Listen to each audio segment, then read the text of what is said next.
கொழுப்பு சத்து ஒன்றும் நம்மளை கொழுப்பாக்காது. நம்ம ஃபேட்டு நம்ம தொப்பெல்லாம் வருதுல்ல, அது ஒன்றும் ஃபேட்டாலலாம் இல்லை. நம்ம நெய் சாப்பிட்டாலும் அது மாதிரி ஆகாது. Main culprits refined carbs. அதனால் ஞாபகம் வச்சுக்கோங்க.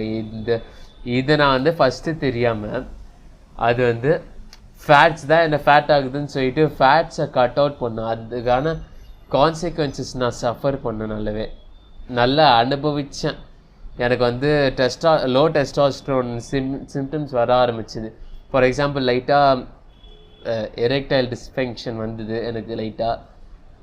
அதுக்கப்புறம் காலையில் மார்னிங் வுட் வராமல் இருந்தது எனக்கு.